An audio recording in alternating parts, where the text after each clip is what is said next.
মোৰ আন্তৰিক শ্ৰদ্ধা আৰু সেৱা জনালোঁ। সাই বাবাৰ চৰণ কমলত শতকোটি প্ৰণাম জনাই মই আজি ঈশ্বৰ আম্মা অৰ্থাৎ ঈশ্বৰৰ মাতৃৰ ওপৰত দুআষাৰ ক'বলৈ ওলাইছোঁ। ঈশ্বৰ আম্মা কেৱল এগৰাকী মাতৃয়ে নহয়, ঈশ্বৰ আম্মা মানে হ'ল ঈশ্বৰৰ মাতৃ, সাই বাবাৰ মাতৃ। ঈশ্বৰ আম্মাৰ মৃত্যু দিৱসৰ উপলক্ষে 6 মে'ত আমি ঈশ্বৰ আম্মা দিৱস হিচাপে পালন কৰোঁ। ঈশ্বৰ আম্মাক পিতৃ মাতৃয়ে জন্মতে দিয়া নামটো নামগিৰি আম্মা আছিল, কিন্তু যিহেতু তেওঁ ঈশ্বৰৰ মাতৃ আছিল সেই পিছলৈ তেওঁক ঈশ্বৰ আম্মা নামেৰে মাতা আৰু তেওঁ স্বামীক সৰুৰে পৰা খুবেই মৰম কৰিছিল আৰু তেওঁৰ হৃদয় বহুত পবিত্ৰ আছিল। তেওঁ সকলোকে মৰম কৰিছিল, সকলোক ভাল উপদেশ দিছিল আৰু তেওঁ খুব বুদ্ধিয়কো আছিল। বহুত আগতে এবাৰ সাই বাবাই এটা ভাষণ এটা দিছিল।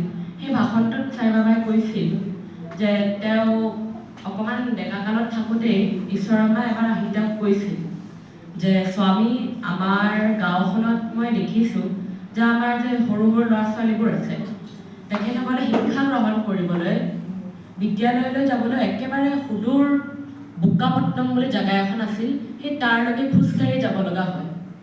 তেখেতসকলৰ কষ্ট দেখি পেলাই ঈশ্বৰ আম্মাৰ তেতিয়া চকুত পানী আহি গৈছিল আৰু এইটো দেখি তেওঁৰ নিজৰ অন্তৰতো কষ্ট পাইছিল। তেওঁ তেতিয়া ক'লে যে স্বামী, ইমান দূৰ আমাৰ ল'ৰা ছোৱালীবোৰে শিক্ষা গ্ৰহণ কৰিবলৈ যাব লগা হয়, আমাৰ ইয়াতে আমি এখন বিদ্যালয় কিয় কৰি ল'ব নোৱাৰোঁ? তুমি পাৰিবা নেকি এনেকুৱা এখন বিদ্যালয় আমাৰ ইয়াত সৰুকৈ হ'লেও নিৰ্মাণ কৰি দিবলৈ? তেতিয়া স্বামীয়ে ক'লে, ঠিক আছে বাৰু, মইতো পাৰিম, কিন্তু এইটো কৰাৰ বাবে মই পইচা কেনেকৈ পাম?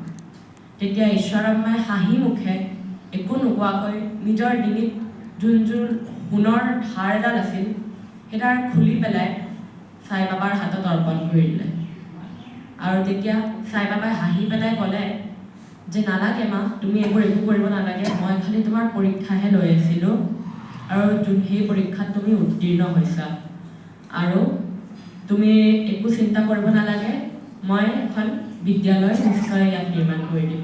আৰু তেনেদৰে তেওঁ এখন বিদ্যালয় গাঁওখনত নিৰ্মাণ কৰি দিলে আৰু সৰু ল'ৰা ছোৱালীবোৰে ওচৰতে শিক্ষা গ্ৰহণ কৰিব পাৰিলে।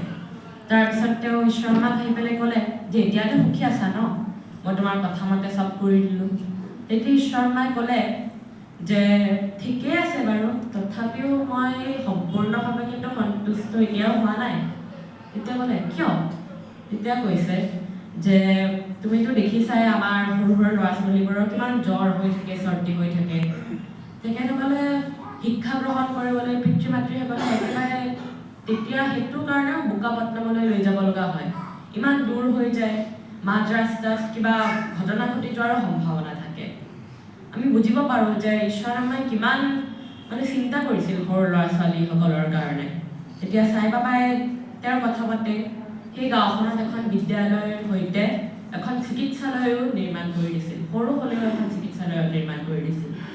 আৰু এই ঘটনাটো দি, কাহিনীটো দি আমি এইটো বুজিব পাৰোঁ যে সাই বাবাই সৰু ল'ৰা ছোৱালীক কিমান ভাল পাইছিল, বাল বিকাশৰ কাৰণে কিমান কৰিব বিচাৰিছিল। আৰু সাই বাবাই সেইটোও বুজিব পাৰোঁ যে সাই বাবাই নিজৰ মাতৃৰ কথা কিমান শুনিছিল।